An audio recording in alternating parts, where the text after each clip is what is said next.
US Mexico border ਦੀ ਖਬਰ ਆ ਰਹੀ ਆ, ਲੋਐਸਟ ਐਨੂਅਲ ਲੈਵਲ ਆ 1970 ਤੋਂ ਬਾਅਦ ਚ ਤੋਂ ਲੈ ਕੇ ਹੁਣ ਤੱਕ। ਸੋ ਪਿਛਲੇ 55 ਸਾਲਾਂ ਦੇ ਵਿੱਚ ਸਭ ਤੋਂ ਘੱਟ ਲੋਕ ਇਸ ਟਾਈਮ ਮੈਕਸੀਕੋ ਵਾਲੇ ਬਾਰਡਰ ਥਾਣੀ ਅਮਰੀਕਾ ਦੇ ਵਿੱਚ ਅਨਲਾਫੁਲੀ ਕ੍ਰਾਸ ਜਿਹੜਾ ਉਹ ਕਹਿੰਦੇ ਕਰ ਰਹੇ ਹੈਗੇ ਆ।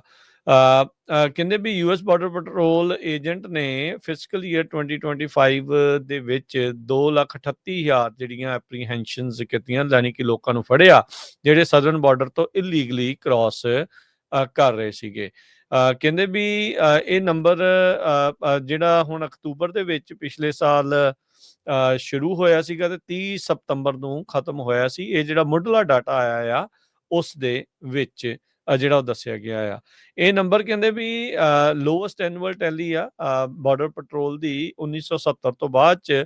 ਉਸ ਸਮੇਂ ਦੇ ਵਿੱਚ 2,02,000 ਲੋਕਾਂ ਨੂੰ ਫੜਿਆ ਗਿਆ ਸੀਗਾ ਯੂਐਸ ਮੈਕਸੀਕੋ ਬਾਰਡਰ ਦੇ ਉੱਤੇ।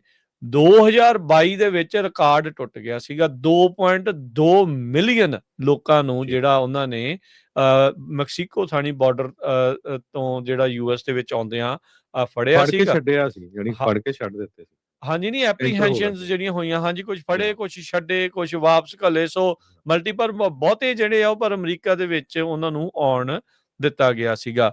ਸੋ ਕਹਿੰਦੇ ਵੀ ਜਿਹੜੀਆਂ 60% ਫੜੋ ਫੜਾਈਆਂ ਬਾਰਡਰ ਪੈਟਰੋਲ ਨੇ ਪਿਛਲੇ ਫਿਸਕਲ ਈਅਰ ਦੇ ਵਿੱਚ ਕੀਤੀਆਂ ਆ, ਉਹ ਜਿਹੜੀਆਂ ਟਰੰਪ ਹੁਣਾਂ ਦੇ ਬਾਈਡਨ ਐਡਮਿਨਿਸਟ੍ਰੇਸ਼ਨ ਦੇ ਅਖੀਰਲੇ 3 ਮਹੀਨਿਆਂ ਦੀਆਂ ਆ, ਉਹਦੇ ਵਿੱਚ ਜਿਹੜੀਆਂ ਸਭ ਤੋਂ ਜ਼ਿਆਦਾ ਜਿਹੜੇ ਕਹਿੰਦੇ ਵੀ ਹੈਗੀਆਂ। ਤੇ ਇਸ ਸਾਲ ਦੇ ਵਿੱਚ ਜਿਹੜੇ 9 ਮਹੀਨੇ ਲੰਘ ਗਏ ਆ, ਇਹਦੇ ਵਿੱਚ ਤਾਂ ਕਹਿੰਦੇ ਵੀ ਬਹੁਤ ਹੀ ਘੱਟ ਜਿਹੜੀਆਂ ਉਹ ਹੈਗੀਆਂ ਆ।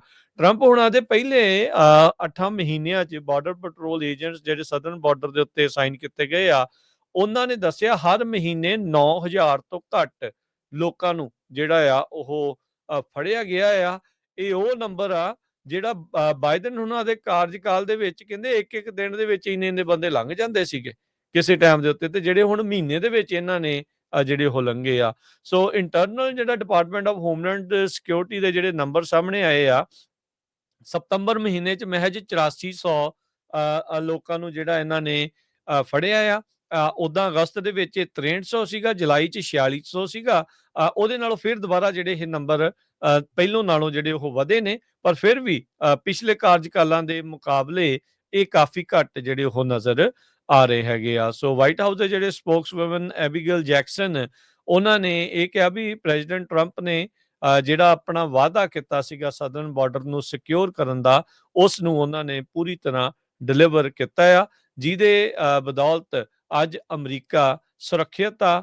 ਅਨਵੈਟਿਡ ਕ੍ਰਿਮੀਨਲ ਏਲੀਅਨਸ ਦਾ ਉਹਨਾਂ ਨੂੰ ਡੇਂਜਰਸ ਡਰੱਗਸ ਉਹ ਹੁਣ ਅਮਰੀਕਾ ਦੇ ਬਾਰਡਰ ਤੋਂ ਜਿਹੜਾ ਅੰਦਰ ਨਹੀਂ ਆ ਰਹੇ ਹੈਗੇ। ਸੋ ਇਲੀਗਲ ਕ੍ਰਾਸਿੰਗਸ ਕਾਫੀ ਜ਼ਿਆਦਾ ਜਿਹੜੀਆਂ ਆ ਉਹ ਹੁਣ ਘਟ ਚੁੱਕੀਆਂ ਆ। ਸੋ 2025 ਦੇ ਆંકੜਿਆਂ ਦੇ ਵਿੱਚ 2,38,000 ਨਵਾਂ ਜਿਹੜਾ ਉਹ ਆંકੜਾ ਆਇਆ ਆ 1 ਸਾਲ ਦੇ ਵਿੱਚ, ਤੇ 2022-23 ਦੇ ਵਿੱਚ ਹਰਜੋਤ ਸਿੰਘ ਜੀ ਇਹ 2.2 ਮਿਲੀਅਨ ਸੀ।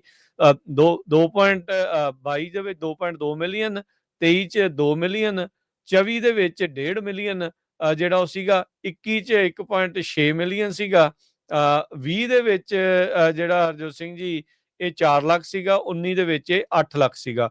ਸੋ ਜਿਹੜੇ ਪਿਛਲੇ 21, 22, 23, 24 ਇਹਦੇ ਵਿੱਚ ਜਿਹੜੇ ਆ ਉਹ ਤੁਸੀਂ ਹਿਸਾਬ ਲਾ ਲਓ ਵੀ ਐਵਰੇਜ 2-2 ਮਿਲੀਅਨ ਹਰ ਸਾਲ ਲੋਕ ਜਿਹੜੇ ਆ ਉਹ ਬਾਰਡਰ ਕ੍ਰਾਸ ਕਰਦੇ ਰਹੇ ਆ।